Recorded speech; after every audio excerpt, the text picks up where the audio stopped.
Alright, I'm just gonna make a video for you guys today and get right into it. I don't really have time to be adding music and make it all beautiful and wonderful for you guys, but this content's more along the line meant for if you guys are struggling with the new headliners and what to do when you do a roll down, especially with the game, and if it's not going your way, what to do. And I feel like a lot of people struggle with being flexible, me and myself, but I'm trying to teach you guys an angle, right? Because they're not going to be adding more units to the game. So starting off like every game, I recommend you guys sell buy pairs and just sell the higher tier units, except for like the 3 costs, right? There's some instances in which you would hold, like let's say Heart Sealer here, and you're going for like Heart Sealer, like a headliner on Cassante or something, because Heart Sealer right now is really strong. But you just want to buy and hold pairs and then try to get a headliner that somewhat synergizes with it, right? So if you're playing disco, you want headliner Kennen, or if you're playing disco, something along that line, right? And here's one thing I wouldn't recommend you guys do is choosing a railroad augment like I did at the start here. And I chose the disco augment thinking, okay, I get to finish my Nami pair, and then I get to, get the Gragas, and of course a Tark will come along, right? But look at my items. My items are really booty. These aren't something really good to do. On 2-1, we're going to naturally level up, right? But one thing that's good here, guys, is we have a lot of upgraded units. So even though we don't have a whole lot of synergies, our board is pretty upgraded. One thing I'd recommend you guys do, even with like the headliners and stuff, people get so caught up in like synergy botting, is just always present your strongest board, even if things aren't going well, right? So instead of me chilling around like waiting for a Tarek headliner or, just another Tarek unit, I'm going to just present strongest board. I'm going to put in the Evelyn here, even though the items don't necessarily go well with her. On 2-2, having 4 upgraded units on the board is like pretty unheard of. I'm going to, just clap a lot of these people that I'm running into. Meanwhile, I'm still fishing. Getting the disco up in the early game is so incredibly important.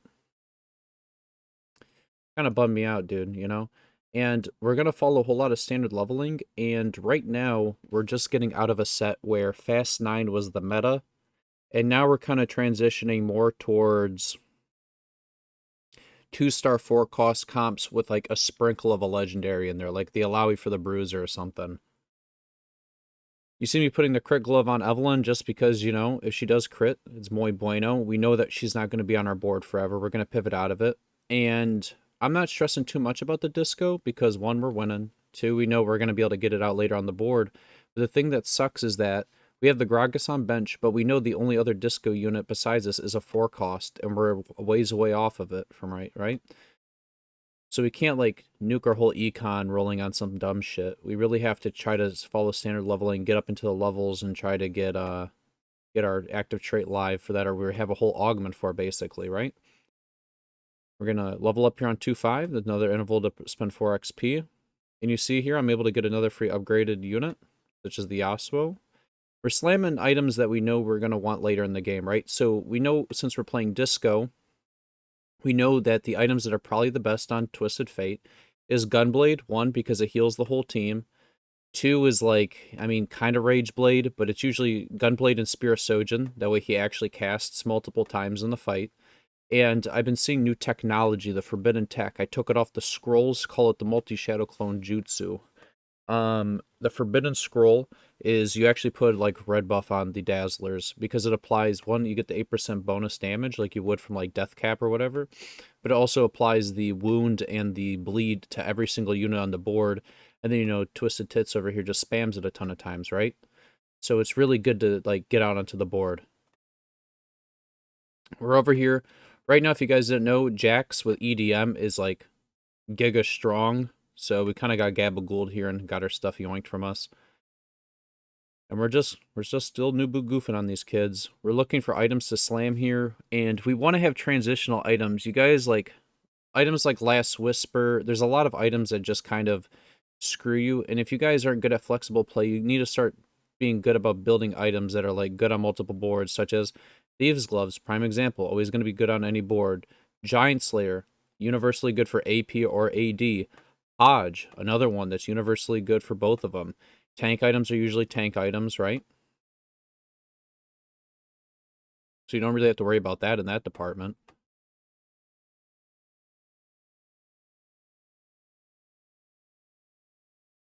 And you can see here, guys, we only have like 2 active synergies, and one of them is our headliner. So all these people that are like trying to synergy bot spam, we're over here 50 gold interest on 3-1. This is like infinitely rich, by the way. And we just have upgraded units. We're not going to be going for any of these other traits. So like I would pause and go over these, but it's really not the fundamentals of what I'm looking for in this video. And we're finally able to hit the Taric, and now we're big boys. They recently buffed Cassante, so if you guys didn't know that, I believe they lowered his mana pool. So that's like huge, and we just slammed the Sojin. Even though this isn't like the best item to have on Evelyn, will it get her to cast? Yes. Will it get her to proc Gunblade a bit more? Sure. We did make a positioning error here. We should have had Cassante where the Lilia is, so he would eat the vast majority of this damage. And although we wouldn't have won this fight because this guy's just huge as shit, we would have probably killed more of the board. So positioning, guys, what am I not doing right here? I'm not scouting. You need to be a big boy, eat your vegetables, and scout, right? Pumping levels here. Now, one thing to note, there's either 2 ways you guys can do this. Everybody, usually right now in this set, they rock a shitty headliner. They present their strongest board through stage 2.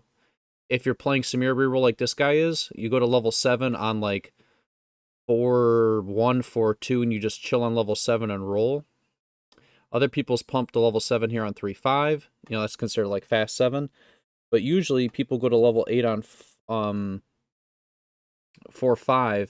But the thing is, we're so rich this game that I believe I go to level 8 on 4-1 and I like donkey roll really early. And the reason why I do it is because I sell my headliner, and you have a 30% chance at level 8 for a headliner of 4 cost. We see we fix the positioning here. And I want to see if I can hit the Twisted Fate or something that would go well with my comp, even if it's a frontline. Like, I used to get so dead stuck on, like, okay, my headliner needs to be my frontline carry. No, no, no, no.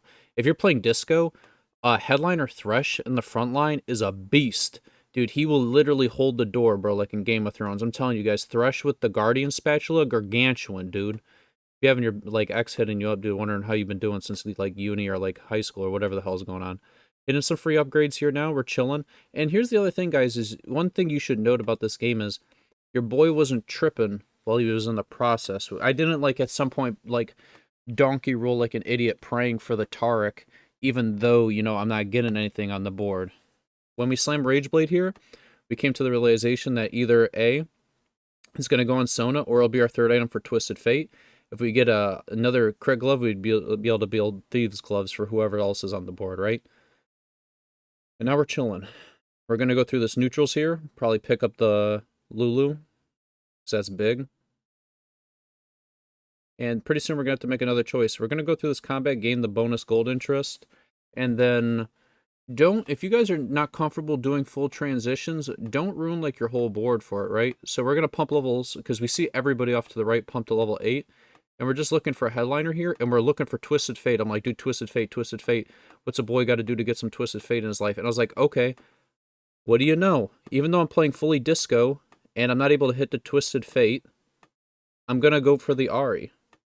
And I feel like a lot of people wouldn't do this. I think a lot of people will let the Ari slide by. This is a 2-star 4 cost with her bonus headliner ability. We already got the Spell Weaver. You know, now we got KDA. It's not the best, right? Little Buddies had to reread it. I think it's bad. Unless, like, you have, like, a whole legendary board. We want value out on our board right now. So we get some target dummies. And I wish they would do something between this interaction, because my eyes were getting fucked up while I was playing this. I'm so old. You know, your boy's 25 now, so I might as well get the AARP discount out here on these streets. Because I was struggling. I had to, like, move the disco ball to see the KDA pattern. I'm trying to see over here so I get the disco overlap with the KDA. And since the Akali's pretty booty juice right now, all she really is like a mana flow for my Akali to keep spamming her orbs and just kill a ton of the board. Now, even if I do lose this combat here, I'm, like, killing so much on the board. And what do you know? Even if I put this Twisted Fate out, right, and I got Disco 4, it's not going to do a whole lot for me. You got to ask, you know, what's this doing for my board? And now we're just we're rolling a little bit, seeing if we can hit the Twisted Fate, seeing what's good. You kind of want to start teching in more defense. Right now we got enough damage, right? So we got to get the Bruiser, we got to get the Guardian out there, you know, get a Thresh cooking in the mix. And at a certain point, when I hit a few upgrades now, you got to start abstractly, like, looking at your board. What do I need to do before I'm fine leveling to the next level. Because this is something I've really struggled with, right? Like just chilling on level 8 and just railroading and keep re-rolling, and my econ's never going anywhere, and I'm just nuking it every turn, and then I'm never able to go level 9, right? Because everybody wants to all in and stabilize here, because if you don't, you're going to start getting hit by like a Mack truck, by the people who chill and like roll for Samiras or whatnot. I just want to make sure that the disco is on Ari here. And then what are we going to do? We kind of want to have the Lulu close to Ari so she gets that hyper pop. And at a certain point here, I think I slammed. No, he didn't. I'm really greeting for like this Thieves Gloves here. The other thing is I slammed a tier on Lulu because Lulu is basically an item holder for Sona. So I'm thinking like late game, what items would I want to have as Sona? I would want to have like rapid fire cannon and the Spear of Sojin, right? We're just gonna slowly start selling all this jazz. See if we can get a little bit of upgrade. I was like teching in because I got used to really playing like what is it, KDA. I was like, oh, maybe I need Echo on the board. Turns out Lilia is better than Echo in this position for presenting strongest board. I'm like thinking to myself, oh, maybe I can get Ziggs out onto the board or something. Like I'm here chilling, maybe like I'll get Headline or Twisted Fate. And honestly, in my opinion, Twisted Fate sucks. Like I've been playing a whole lot of Twisted Fate, and I've like I fell in love with the Coco. But like lately, dude, I don't know, man. He hits like a wet napkin. You really got to have like 4 Dazzler in for him to even do anything. I feel like Twisted Fate, the reason why he's even decent is because nobody else plays it in the lobby, so you have a higher chance of hitting a 3-star 4-costed Twisted Fate. Over here, we're getting over here debated with the Dazzler. So we get the Thieves Gloves. We're seeing the Spear Sojin technology. But here's the whole thing is, then I'm left with our Hurricane, and Hurricane doesn't do anything for my board. Bloodthirster's at least a little bit of a frontline item. But only the OGs would know about that. Bloodthirster puts in work, man. It's a huge shield. It's like, buys time. And what would have happened, guys, if I just kept chilling and donkey rolling for Twisted Fate here? This isn't like a very common board, like 4 Disco, 3 KDA, like I'm over here trying to get the most out of this Hull Breaker. Like, look at me. I'm so fucking old. Old me would already have I don't even know what this board is. I don't even think this Hull Breaker matters all that much. But now we're just gonna keep our econ going. We know the lobby's gonna be coming to an end here soon, and we're just gonna be leveling up to 9. And at 9, we're gonna hit 5 Disco, 2 Dazzler, and then hopefully we can find a Sona. And that's what we're looking to be doing here today. We're gonna be moving things back over, trying to get the most out of our hexes. We have the Lulu in the middle, that way the Hyper Pop hits the Ari and something else as well. Hitting the 5 Disco here is gargantuan. Gets our whole board now to be able to have the Disco buff if it wasn't. I mean, it already was, but each unit now is going to have a gigaton of stats and of attack speed here.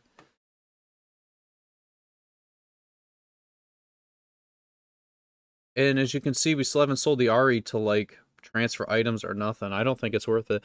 Even being, like, level 9 guys and trying to sell the Ari to, like, find, like, a Ziggs or some other Chosen. One good rule of thumb, guys, in, like, TFT is that, like, if you're ahead in any type of capacity, if it's not broke, don't fix it. You know what I'm saying? Like, if you're winning combats, you don't always have to, like people right now with this fast 9 like mindset, they always think, oh, okay, now I gotta push 9, I gotta liquidate my whole board, I gotta find the set for the Bruiser Mosher, I gotta like pivot everything over. Well, sometimes it's not worth like jipping yourself out of like a 3rd place and going for a 4th for the potential of hitting like a 2nd or a 1st versus just holding the door and like just guaranteeing like free LP, right? As I mentioned earlier, red buff on Twisted Fate, broken. So now he's more of like a debuff for the enemy board. And Ari's more of like the damage dealer. So he gets off a few casts. The only thing we're looking to transition here for is the Sona. Now, one thing to note is we're never going level 10.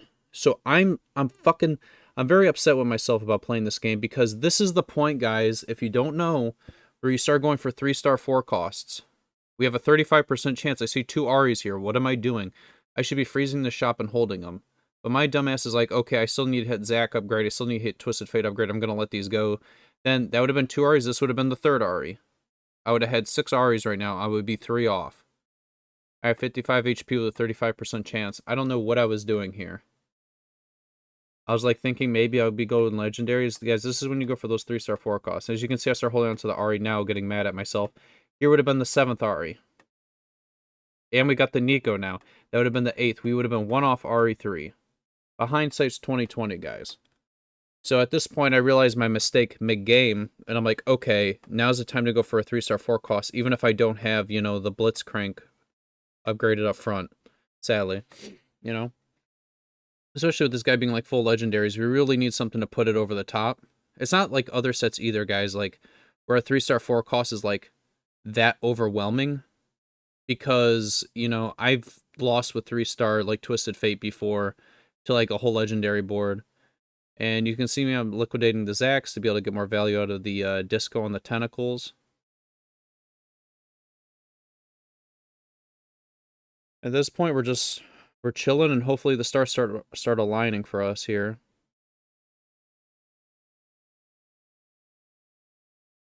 You know, I don't know why this Riven is like doing insurmountable damage, but all right. So I fought a player here. Oh, we hit the Twisted Fate. I think what I do is, like, my gold's starting to get really low here. I don't know why I freeze this shop.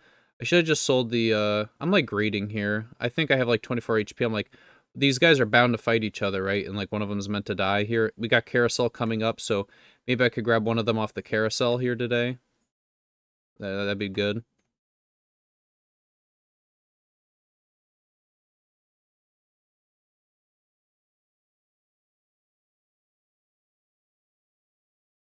Oh, I was like, oh, I saw the Ari. And that would have been RE3 here, guys, by the way. But your boys, I'm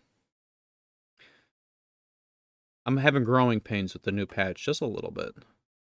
And there's another Ari. At this point, we have to try to commit to the Twisted Fate 3.